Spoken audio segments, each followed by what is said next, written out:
Good afternoon, everyone, and welcome to Education Forward, our weekly program dedicated to exploring the pressing issues in modern education. Today, we delve into a particularly compelling question. Should schools replace traditional grades with a pass/fail system? It's a topic that ignites passionate debate among educators, parents, students, and policymakers alike, touching upon the very essence of how we measure learning and motivate our students. The implications of such a shift are profound, potentially reshaping the educational landscape. To help us navigate this complex issue, we have two distinguished guests. Arguing in favor of a pass/fail system is Ms. Eleanor Evans, an experienced educator and curriculum developer known for her innovative approaches to student engagement. And presenting the case for maintaining traditional grading is Mr. Samuel Davies, a university admissions officer with extensive experience as a former teacher, who brings a valuable perspective on academic standards and preparedness. Our format today will begin with opening statements from each speaker, followed by rebuttals. We'll then move into a moderated discussion where I'll pose some questions, and finally, each guest will deliver a closing statement. We encourage a robust and respectful exchange of ideas. Thank you, Mr. Harrison. It's a privilege to be here. I believe it's high time we critically reevaluate our traditional grading systems, which, in my view, are increasingly anachronistic and often counterproductive to the goal of fostering genuine, lifelong learners. The relentless pressure to achieve high grades often overshadows the joy of discovery and the intrinsic motivation to learn. Students become so fixated on the letter or number on their report card that the actual substance of their education can become secondary. This grade-chasing mentality cultivates significant stress and anxiety, which are well-documented impediments to effective learning and overall student well-being.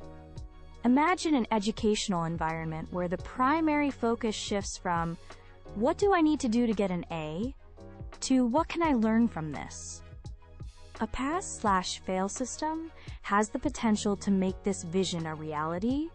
By removing the granular distinctions of A, B, C, D, and F, we alleviate the intense pressure that often leads to unhealthy competition, academic dishonesty, and a fear of failure that stifles creativity and risk-taking. Instead, a pass/fail approach encourages students to explore subjects more deeply, to engage with material for the sake of understanding, and to collaborate with their peers rather than viewing them as rivals. It fosters an environment where mistakes are seen as learning opportunities, not as permanent marks against one's record. Furthermore, this system allows educators to provide more meaningful, qualitative feedback, focusing on individual student progress, strengths, and areas for development, rather than simply assigning a summative label. It's about nurturing growth, not just ranking students. The aim should be to cultivate well-rounded individuals who are motivated by curiosity and a desire to contribute, not just by the pursuit of a high GPA. Think about the skills we want our students to develop for the 21st century: critical thinking, problem solving, collaboration, and adaptability. A system that prioritizes high-stakes testing and grading often encourages rote memorization and superficial understanding. A pass/fail system, supported by rich feedback, can better cultivate these essential future-ready skills by allowing students the intellectual space to explore, experiment, and even fail without devastating academic consequences. It's about building resilience and a love for learning that extends far beyond the classroom walls. Thank you, Mr. Harrison and Ms. Evans, for your opening remarks. While I appreciate the idealistic vision presented, I must firmly argue that traditional grading systems, far from being outdated, remain a crucial and effective tool in education. They provide a clear, quantifiable measure of student achievement and offer indispensable feedback. Grades serve as a powerful motivator for many students. The prospect of earning a good grade encourages them to dedicate effort, to master challenging material, and to strive for excellence. This isn't about unhealthy pressure. It's about setting standards and rewarding hard work and aptitude. This drive to achieve is what prepares students for the competitive realities of higher education and the professional world. Moreover, traditional grades offer granular feedback that a simple pass/fail designation cannot. An A tells a student they have mastered the material to a high degree. A C indicates that there are significant areas needing improvement. This differentiation is vital. It helps students understand their strengths and weaknesses, allowing them to focus their efforts where they are most needed. It also allows educators to identify students who might be struggling, or, conversely, those who are excelling and may need more challenging work. From my perspective, in university admissions, grades are an indispensable tool.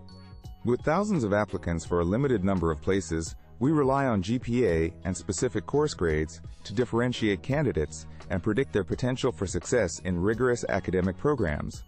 A pass/fail system would obscure these crucial distinctions, making the selection process far more subjective and potentially less fair. How do we identify candidates for scholarships, honors programs, or specialized fields that require a high level of demonstrated academic proficiency without clear comparative metrics? Finally, this extends to the job market. Employers often look at academic transcripts as an indicator of a candidate's discipline, ability to learn, and overall competence. Abandoning grades would remove a long-established benchmark that, for all its perceived faults, provides valuable information. While qualitative feedback is important, it should supplement, not replace, the clarity and comparability that traditional grades offer. We risk doing our students a disservice by not preparing them for a world that frequently evaluates performance based on clear metrics. Mr. Davies raises some valid points about the current utility of grades, particularly concerning motivation and university admissions. However, I believe his arguments lean heavily on the assumption that extrinsic motivators like grades are the most effective or even the most desirable drivers of student effort. Research in educational psychology increasingly points to the power of intrinsic motivation, the desire to learn for its own sake, driven by curiosity and interest. When students are primarily focused on achieving a certain grade, their learning can become strategic and superficial, aimed at satisfying the assessment criteria rather than achieving deep understanding. This is a fragile form of motivation, often collapsing when the external reward is removed. A pass/fail system, by reducing the emphasis on external validation, has the potential to nurture this more robust, intrinsic motivation.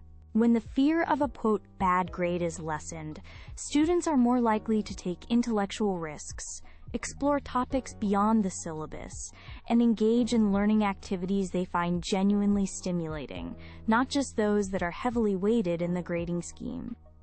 Regarding feedback, Mr. Davies suggests that grades provide essential granularity. I contend that a pass/fail system does not mean an absence of feedback.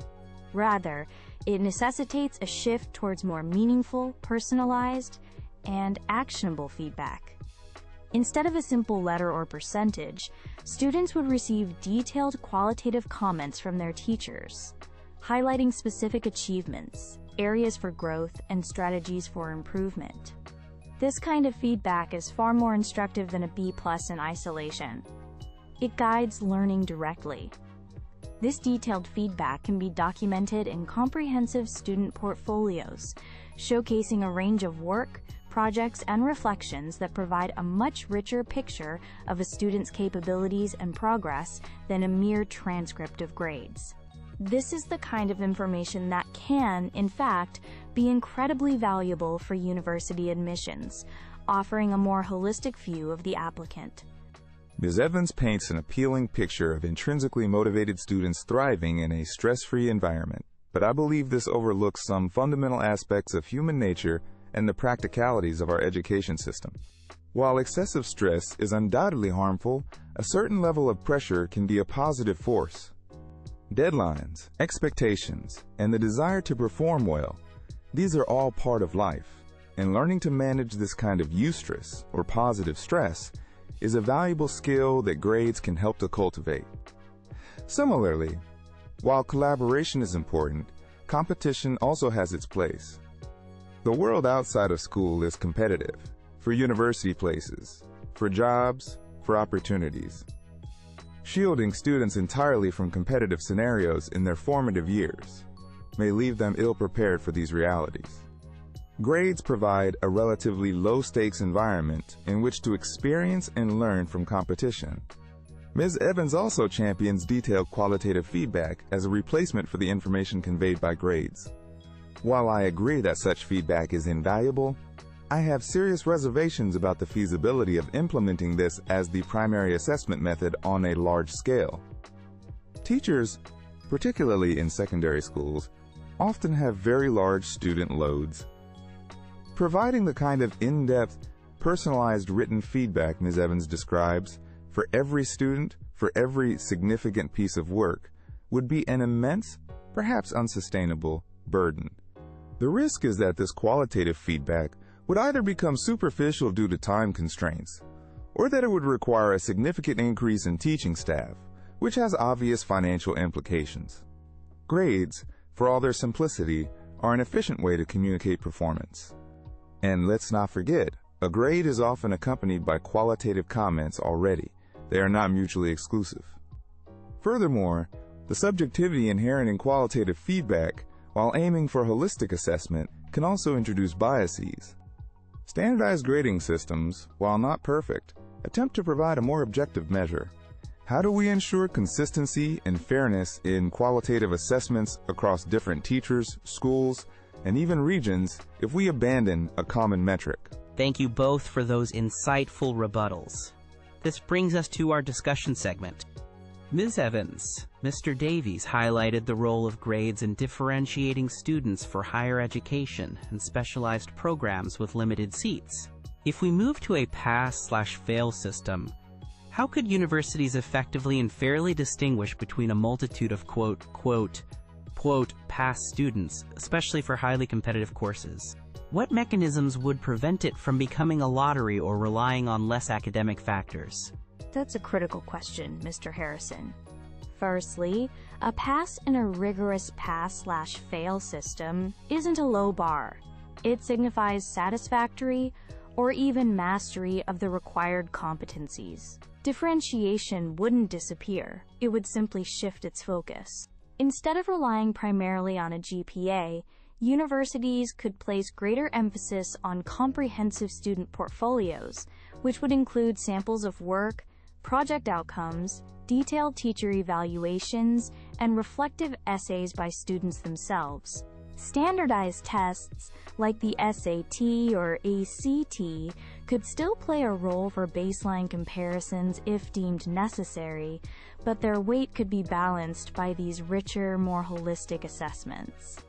Furthermore, interviews, letters of recommendation that speak to specific skills and attributes rather than just grades, and entrance exams or tasks specific to the field of study could become more prominent. It's about looking at the whole student, their demonstrated skills, their passion for a subject, and their potential, rather than reducing them to a single numerical average. Many graduate programs already successfully use such holistic review processes. Mr. Davies, your response to that? Do you see portfolios and more subjective measures as a viable replacement for the comparative data grades provide, especially at the undergraduate admission scale where applications are numerous? While portfolios and holistic reviews sound ideal, the sheer volume of undergraduate applications makes their thorough implementation incredibly resource-intensive. Reviewing tens of thousands of detailed portfolios, as opposed to quickly scanning transcripts for GPA and key course grades, would require a massive increase in admissions staff and time. This could lead to longer waiting times for decisions and potentially introduce more subjectivity, not less, as different reviewers might interpret qualitative data differently. Moreover, the quality and nature of portfolios can vary wildly depending on the resources and guidance available at different schools. Students from less privileged backgrounds might be at a disadvantage if they haven't had the same opportunities to build impressive portfolios. Grades, while imperfect, offer a more standardized, albeit blunt, instrument for initial sorting and comparison across a diverse applicant pool. They provide a baseline of academic achievement that is relatively easy to understand and compare. Mr. Davies, Ms. Evans earlier argued that traditional grading fosters a quote-quote chote-chasing mentality, potentially leading to superficial learning, disengagement, and even cheating. If grades are such effective motivators for excellence, as you suggest, why do we observe these negative phenomena so frequently in systems that heavily emphasize grades? That's a fair challenge. It's true that an overemphasis on grades, to the exclusion of all else, can lead to undesirable behaviors. However, I wouldn't attribute these issues solely to the grading system itself, but rather to how it's sometimes implemented or perceived within a particular school culture. The problem isn't grades per se, but perhaps an environment where grades are seen as the only measure of success, or where the pressure becomes so immense that students feel they have no choice but to resort to such measures. Effective teaching, strong ethical guidance, and a balanced approach to assessment can mitigate these risks. Grades should be part of a broader conversation about learning and integrity. Furthermore, the motivation grades provide isn't just about avoiding a bad outcome. For many students, it's about the satisfaction of achievement, of meeting a standard, and of being recognized for their hard work. The issue of cheating or disengagement is complex and multifactorial. Blaming it entirely on grades might be an oversimplification. Perhaps we need to look at workload, student support, and the overall learning environment as well. Ms. Evans, any final thought on that particular point before we move to closing statements? How does a pass/fail system inherently guard against superficial learning or disengagement if the pass threshold is perceived as easy to achieve? The key is that a pass in a well-designed pass/fail system is not, and should not be, a mark of minimal effort. It should signify genuine competence and understanding of the core learning objectives. The system would rely on robust curriculum design and clear expectations for what constitutes a quote pass. Disengagement can occur in any system, but when the focus shifts from accumulating points to demonstrating understanding and applying knowledge, learning becomes more relevant and engaging. With detailed feedback loops, students are constantly aware of their progress towards mastery, not just their position on a grade scale. This promotes a growth mindset. If a student is not meeting the quote pass criteria, the intervention is not punitive but supportive, focusing on what they need to learn, not just labeling them as a D or F student. This fosters resilience and continued effort, rather than a sense of failure and resignation. In closing, I urge us to envision an education system that prioritizes deep understanding, critical thinking, and student well-being over the often superficial pursuit of grades. A thoughtfully implemented pass/fail system, supported by rich qualitative feedback and diverse assessment methods, can reduce undue stress and unhealthy competition, allowing students to genuinely engage with learning. It can foster intrinsic motivation, encouraging students to explore, to question, and to collaborate. This isn't about lowering standards, it's about redefining success. It's about cultivating curious, resilient, and compassionate individuals who are prepared not just for exams, but for the complexities of life and work in the 21st century. Let's choose a path that nurtures a lifelong love of learning, not a short-term scramble for points. The transition may present challenges, but the potential benefits for our students' intellectual and emotional development are immense. It's time to be bold and to build assessment systems that truly reflect our highest aspirations for education and for our children's futures. To conclude, while the ideals of a stress-free, purely intrinsically motivated learning environment are attractive, we must not hastily discard a traditional grading system that has long served a vital purpose. Grades provide essential clarity, motivation for achievement, and a standardized means of evaluating performance that is crucial for students' progression to higher education and the workforce. They offer important feedback, helping students to understand their strengths and areas for improvement. The challenges of stress or unhealthy competition are not inherent flaws of grading itself, but often reflections of its implementation, or an overly narrow focus. Rather than abandoning a proven system, we should focus on refining it, ensuring it is fair, transparent, and part of a balanced approach to education that also values qualitative feedback and student well-being. Let us be cautious about dismantling structures that provide accountability and prepare students for a world that often demands measurable achievement. Maintaining clear standards and recognizable benchmarks is not a disservice, but a responsibility we owe to our students as they prepare for their future endeavors. And with that, we conclude our debate. My sincere thanks to both Ms. Evans and Mr. Davies for their eloquent arguments and for sharing their valuable perspectives on this very significant issue of traditional grades versus a pass/fail system. You've certainly given us all a great deal to consider. It's clear that there are strong arguments on both sides.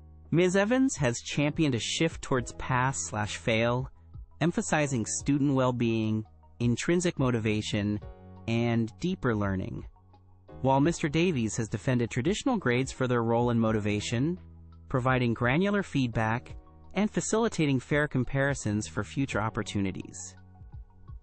Ultimately, the question of how we best assess learning and prepare students for the future is complex, with no easy answers. We hope today's discussion has illuminated some of the key considerations and will encourage further reflection and dialogue among our viewers. Thank you for joining us on